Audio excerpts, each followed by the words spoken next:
Hi friends, तर आज आपल्याला बनवायचे आहेत शेव लाडू। त्यासाठी मी तर अर्धा किलो बेसन घेतला आहे व चिमूटभर मीठ व चिमूटभर हळद टाकून छान असं पाण्याने मिक्स करून घ्यायचं आहे। आपल्याला पूर्णपणे बेसन पीठ पाण्यात मिक्स होत नाही तोपर्यंत आपल्याला ते छान असं मिक्स करून घ्यायचं आहे।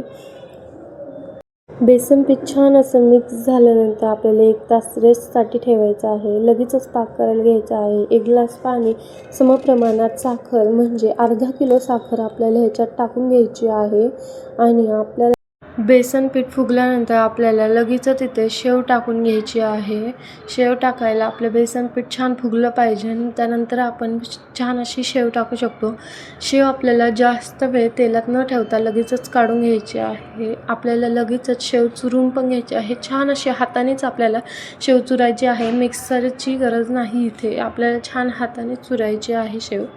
शेव थोडीशी जाडसरच ठेवायची। त्यानंतर लगेचच आपल्याला त्याच्यामध्ये पाक टाकून घ्यायचा आहे।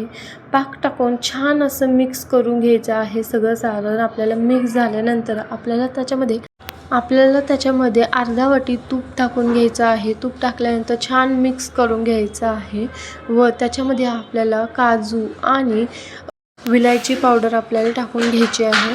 विलायची पावडर टाकल्यानंतर आपल्याला सगळं सारण असं छान मिक्स करून घ्यायचं आहे। मिक्स झाल्यानंतर आपल्याला त्याला कमीत कमी 2 तास तरी त्याला रेस्टसाठी ठेवून छान असे लाडू बांधून घ्यायचे आहे। खूप छान आणि टेस्टी होतात हे लाडू, नक्की ट्राय करा। बाय।